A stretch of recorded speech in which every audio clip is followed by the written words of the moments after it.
Have you ever wondered why? When? How much? What if? Well, you're in luck, because you're listening to the Hypotheticast. 3 best buds. On a mission. To ask all the questions? And get all the answers.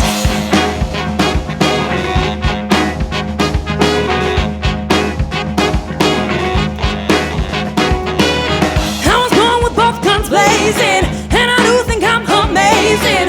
You got the dignity to feel a little about yourself. I don't care what your preacher says. I got my own vicious ways. Only got one commandment and it goes, I'm killing it.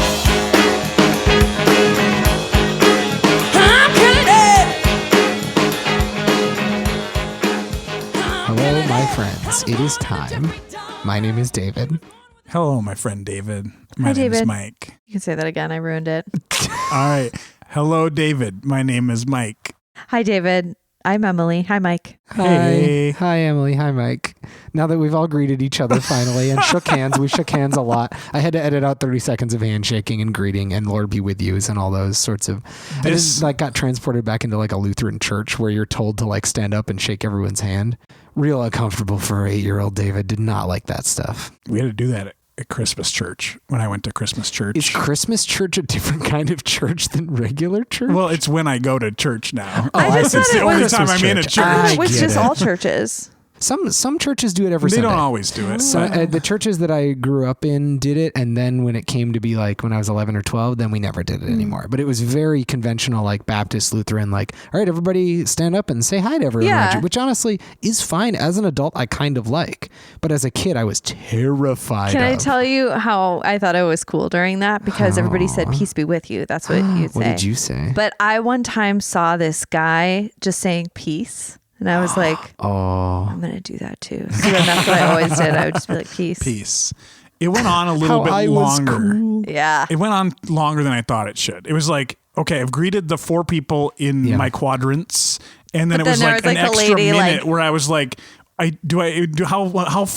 many pews out do I have to go? Because that's exactly it. There's always that overachiever that just puts everybody to shame for no reason other than wanting to be in the spotlight. They're sprinting around the church, shaking everyone's hand, giving everybody $5. I hate that guy.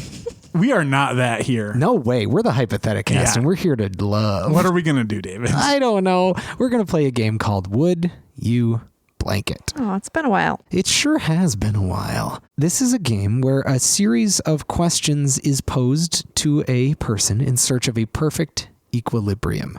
The way it will work, in more specific terms, is Mike and I will ask Emily a series of questions. Emily will say, yes, I will, or no, I won't. And then we will have to adjust our scenario and our storytelling to try to get Emily to say the other one. If she's really excited about it, we got to make it a little less exciting. If she's like, I hate this, we got to make it a little more appealing until we get to that perfect middle ground. Today, Emily, the question is, would you read it? You see, you nodded, so I think the answer is yes. All right, so game we're over. going to move on She said to yes. the next game. This one's called Checkers. I'm black, you're red. And Emily's gonna watch. Emily, you get to be the king. Can I nap? Yes, absolutely. Okay. Would I read what? So, Emily, Yes. you're at an estate sale.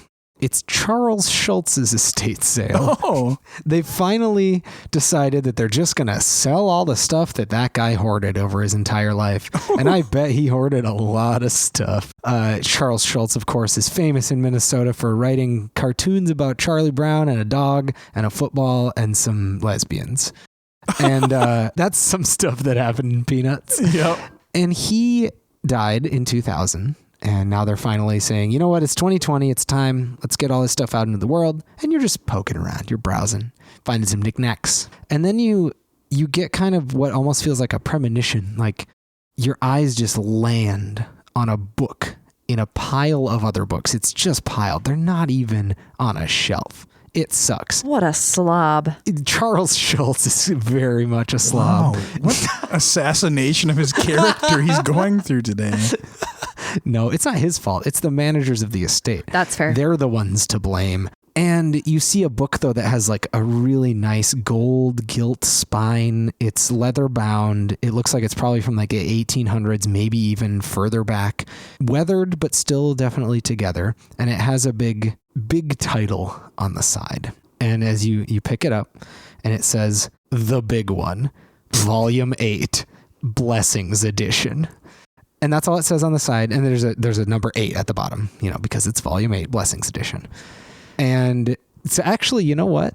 Would you read it? Like, would you crack that cover and look at the inside of it? And look at the inside? Yeah, I would be curious enough. I feel like I would look inside to see what it was. Okay. Great. You crack that cover and you happen to open to the preface of the book, which reads... Convenient place. Which reads, this is the big one. Every page in this book contains a blessing. And once you read it, it will take effect immediately. So be very careful which pages you choose to read within this book, because those blessings, there's no going back. This is the big one. It ends with this is the big one. It's like bookended. And it's like kind of glowing, so you know it's real. Yeah. It's glowing a little bit. The pages are kind of tingly. Tingly. That's how you know. Magic is always glowing and tingly. The next page is the table of contents, which you can look at. And now you see all the options available to you. You notice number 1 on the table of contents, after like the Roman numerals for the preface and the other stuff, the copyright information. It's like page 7 or whatever. There's copyright information on this magic tower. Yeah, it was published in Wizard Tower. The first chapter or first page is just called Money, Money, Money. Are you going to turn to that page? If I didn't believe it because of the tingles and the glowing, I would fully think this was like just a get rich quick with a vague religious tone. Oh, yeah. It's got some self-helpy metaphysics vibes for sure. But you're getting some low-level tingles. I'm getting the tingles, and I believe it for sure. Well, yeah, you're at least getting tingles. It could be that there's mold in the book. You could be skeptical still. You haven't tried it out. Yeah. You can be skeptical. I think that's allowed.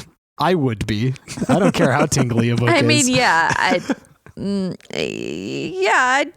read Money, Money, Money. Okay. All right. So you turn to Money, Money, Money. On the left-hand side, there's a gorgeous illustration of piles and piles of dollar bills, U.S. currency dollar bills, which is, maybe anachronistic. It's hard to say when this book was published. I don't know if the dollar bill was a thing that would have been exciting to see in piles whenever this book was published. It's not a Charles Schultz illustration. No. Okay. No, what if he wrote this? His true work. I was going to say, we got to clarify. This book of prophecies and blessings. It's a gorgeous illustration, you said. Beautiful illustration. You're like, oh, wow. It's watercolor, I think. Mm-hmm. It's very good. And you're like, oh, this is going to be a good book. And you read the blessing on the page opposite, and it says, tomorrow you will receive an enormous amount of riches, with a winky smiley face, which is probably the first occurrence of an emoji. So you think, interesting, cool, that sounds great. And you close the book. I assume you buy it for like $1 or something. They probably don't care. Oh, I don't know. It was in the dollar pile. So you can take it home with you. You don't have to stay at this estate sale and wait for the blessings to kick in. That would suck. So you take the book home with you and you're getting excited.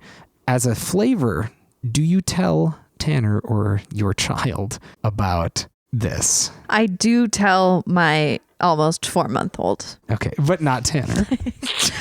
Yeah, I would tell Tanner. Wait, was that your question for her? No. That's for flavor. That's just like, he's just wondering what I would do. Yeah, no. I would tell both of them. Okay, you would clue them in. I found this book. I read this blessing. Probably nothing will happen, but just so you know. But I felt tingles. And then the next day, Tanner wakes you up because Tanner got up before you because he really was excited about reading the newspaper or whatever Tanner is excited about these days. And he's like, Emily, there's a bunch of trucks outside. I don't know what they are, what they're for. And you run downstairs and you open it, and they are all refrigerated trucks, and they all have meat in them, like slabs of good meat, like carcasses of animals that have been killed and are ready for you to freeze or eat or sell or whatever. But there's like 8 trucks parked outside your house, refrigerated trucks filled with meat. For me? For you. So that has happened. You can do whatever you want with that. Sure. But you feel a little bit of a tingle in your arm and you're like, what is this? And your arm kind of like points back upstairs where you left the book. And you're like, oh my God, that's weird. And, eventually you pick it back up and you're like, I wonder if there's anything else in here. And you read chapter number 2. I mean, I feel like I don't even feel like you have to say that. I feel like... like you would go back to it? No. So what I feel like is like, I clearly, like, something in me just knows that the meat is here because I read the money thing. There's no way that So then the question is, like, if I thought I was going to get a bunch of money or nothing would happen and I instead got a bunch of meat, would I continue to read the book? Right. I guess maybe that's the question is, would you go back to the well? Yeah. Knowing that. Okay. And then I think, I like that. And then if she says yes, then you can give a chapter title. Otherwise, I'm going to be the only one giving chapter titles. That's a good point. That's a very good point. Got it. Okay. So knowing that what I thought was either going to do nothing or give me money has instead given me very nice carcasses of animals in refrigerated trucks, which I have no idea what I'm going to do with those. Sure. Maybe just have like a big party. Yeah. I would, can I ask what the next chapter is? The next chapter is called, I wanted it to be another thing that's 3 of them. Protection. So here's my logic. Yeah. I'm gonna read it because thinking I was gonna get money and instead I got a bunch of meat. It's like a problem because I'm not sure what to do, but it's not like a terrible problem. Right. Yeah. I could probably just like eat some of it, sell some of it. Maybe some of it would go to waste, but like it's not the worst thing. I'd give it all away. Yeah. And eat a bunch of it. So yeah, I guess even if protection doesn't bring me protection in the sense that I would normally think of it, sure, I'll read it. Cool. After a neighborhood cookout with a lot of meat and you like maybe, I guess, getting a deep freeze or selling it or something like that, whatever you choose to do with that meat, hopefully to get some money because otherwise the wish was not even coming true. I guess it's up to you. Yeah. You go to sleep, you wake up, Tanner gets up before you. How much does that happen in real life? I don't know why I just assume that he does. He feels like he would. I feel like I need to put this out into the world because it's so amazing. Oh, no. Our current setup is that we both wake up at the same time pretty much because baby is like, I'm awake now. That's true. And then I feed her. And while I'm feeding her, Tanner makes me breakfast every morning. He makes me breakfast and he brings it up to me while I'm feeding her. So that's what's happening. He brings you up breakfast and says... Hey, hun, because that's what he calls you in this scenario. I don't think he's ever called I think there's something going on outside, and you go outside, and you look, and there is a bubble all around your home, and you try to push on it, and you just can't do it. You try poking at it with a broomstick. Broomstick won't go through. Tanner tries shooting it with a gun. It doesn't go through. I love Tanner in these scenarios. He has a gun. I can't get over how good Tanner is in every one of these. And that scenarios. bubble cannot be pierced. And after a few hours of poking and prodding and looking around and thinking, like, what are we going to do? Like, this is protection, but it's not what I intended. You notice that there is a like manhole-sized hole in the very tippy top of the bubble, which extends about 15 feet above the roof of your house. And so, after Tanner gets a ladder from the garage, which has been severed in half by the bubble, fortunately the ladder was on the house side, you're able to climb out of the bubble. And then after, he gets out, you're able to get you and Edith out. And then you're like, well, I guess we got to figure this out. And you kind of build like a staircase up the side of the bubble. This is like over the course of a week or two. But you're like, our stuff's in there and we can still get in. And we're protected. But there is no going back. It's just if you'd read more. That's always the choice. Yeah. So as you're going in, and I'm going to leave it up to you whether you want to try to relocate or whatever. But you hear the magical tinkling of the book and it calls to you and you think, do I want to pick that thing up and go to the next chapter or have I had quite enough? I know that logically that would pose a lot of problems. Things would be a lot more complicated. But honestly, all I want to do these days is be like sequestered in my house and have a really good excuse to not ever leave it. You'd be protected from the elements. Like, to be honest, as long as leaving and coming were like you took care of them, it might be kind of nice. Yeah, I mean, I see what the magic was trying to do. So I would see magic. Keep reading. What's the next chapter? Next chapter, chapter 3, is called A Talking Cat? With an exclamation point, a question mark, and an exclamation point after it. It's not 3 words in a row with commas between them. Money, protection, protection. A talking cat? That's what it's called. You're in? Yeah. You want it? You want a talking cat?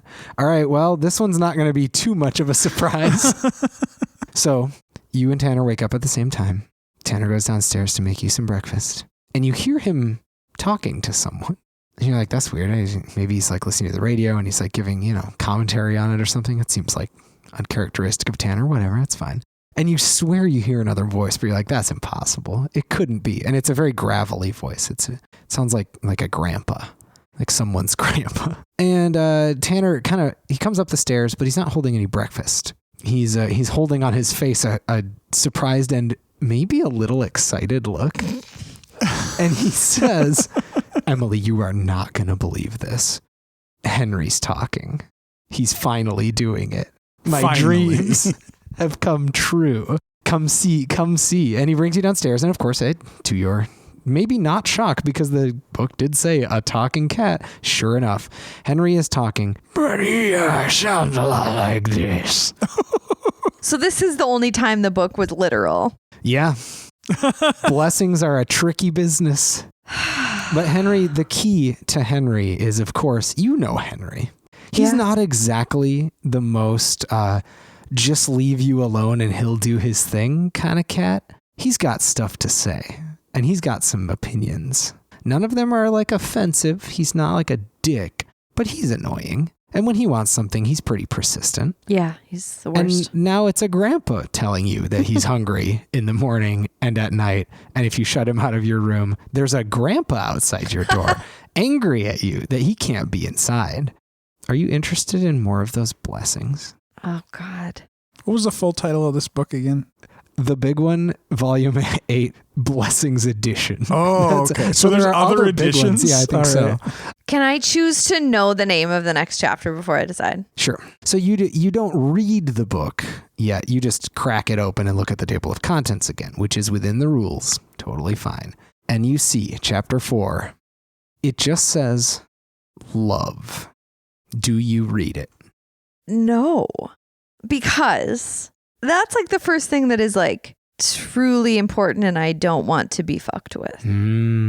So like too scary. And I feel that I have a lot of love. So like money could definitely have more. If I get meat instead, I guess like fine. Protection like sounds nice. And now I have a bubble home and it's a little bit annoying, but it's a good excuse to not go out. Talking cat, not really something I even wanted, and now I have it in a pretty annoying way. Love though, like I don't want to fuck with it. Yeah, it's dangerous. So I'm not going to read it. I'm going to put the book down. All right, you put that book down and you go about your business, taking care of your baby, taking care of your husband, him taking care of you. Everyone's taking care of everyone else, except for Henry. Henry's just kind of grumbling. And Henry knocks that book right off the table where you put it. Oh, no. Chapter falls open to love. He reads it. Some neighborhood cat comes over. Then they have a weird romance through the bubble around your home. And they're like trying to like do cat love through the bubble. Oh, God. We've talked about how horrifying that is before, and it is nasty. And so you don't have to worry about that anymore. But you do. Wait, about what? Henry? The love chapter. Henry trying the to. love chapter. Okay, yeah. And also Henry has found love. Yep.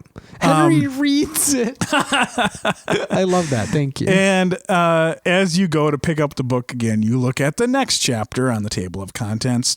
This one is just called Popcorn. That sounds pretty benign. Do you want to read that book? It's nothing more sinister than saying that sounds pretty benign. Honestly, when you were trying to think of the next title, I thought he should just say ice cream. I was thinking of popcorn, food angle, yeah, no, this is a good way to get me back in. This is a good way to get me back in. I fucking love popcorn. I know you do. It's been a while since I've been to a movie. Oh, no. And I want to go mainly because there's a lot of good movies out, but also because I miss movie theater popcorn. But any kind of popcorn's good. So you read it? I read it. You read it. You read the chapter on popcorn. It's just some, nice poems about how delicious and salty popcorn is. Yeah. And you go to bed and you snuggle, and Henry's out having sex with his other cat. Through the bubble. Through the bubble. They're somehow going at it. It's not for us to understand. It's just for us to admire. Oh, yeah. And the next day, Tanner gets up, makes breakfast, and comes back upstairs looking confused but not excited. He's like, Emily, this is not as nice as when Henry was talking. What did you read last night?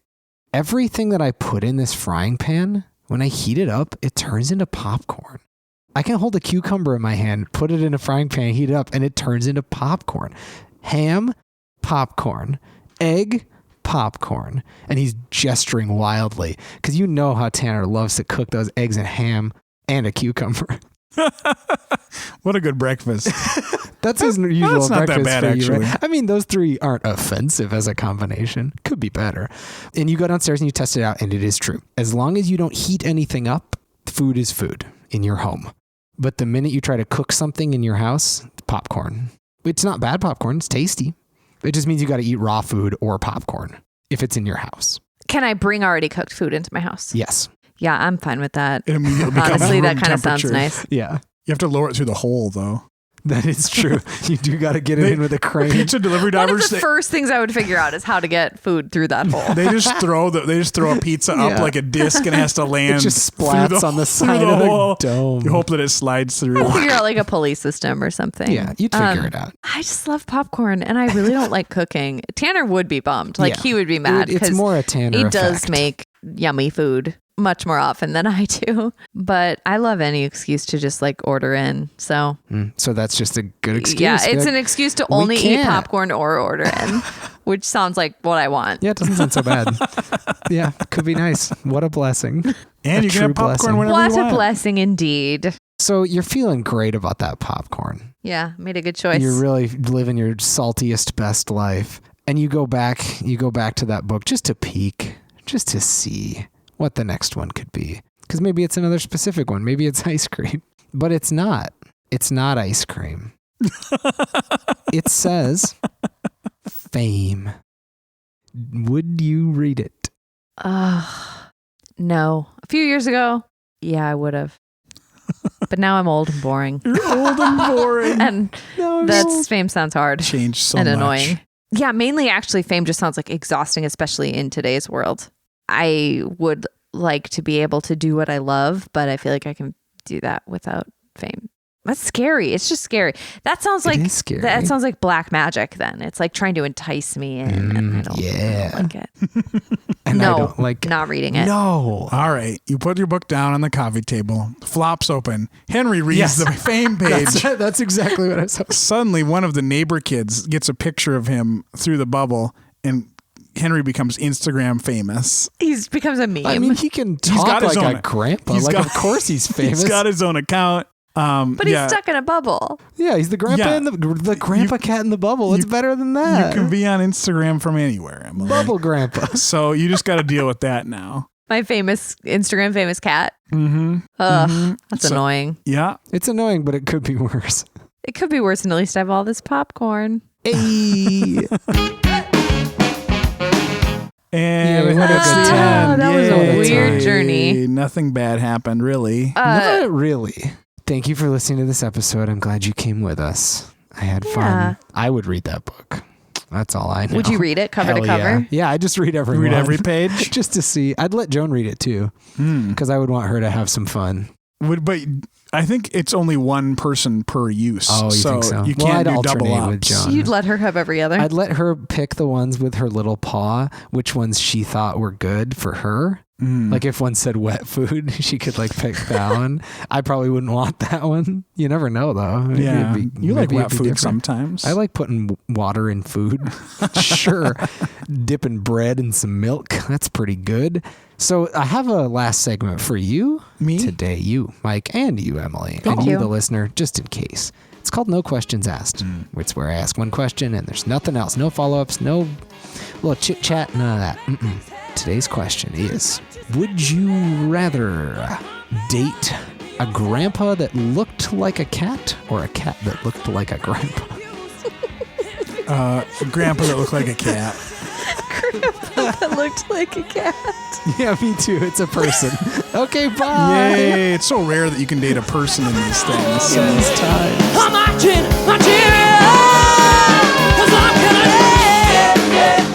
Theme music by Jaden James and the Hunger. Logo by Christian Hagen. Edited by David Gucci. If you want more of our hypothetical content, join our Facebook group or like our posts on Twitter or Instagram or give us some stars and a review on iTunes or wherever the heck you get your podcasts. I ran it past Mike a little, and there are some things that will be tricky, but I think it will be a fun little zone to explore, so I'm excited about Fun zone. Fun zone. Talk about it more really vaguely. No problem, bud. Well, I don't want to give it Get all excited. away. No, it makes me feel like it's like a doctor coming in and being like, this is going to be a little bit weird, but I think it's going to be good. At least they say it's going to be good. Like a doctor. Yeah. Oh, man. But has a doctor ever been said this is going to be weird without explaining what it was first? I don't think they ever been like, it's going to be weird, but it's going to be good. It's really hard to be, I mean, you should have a baby.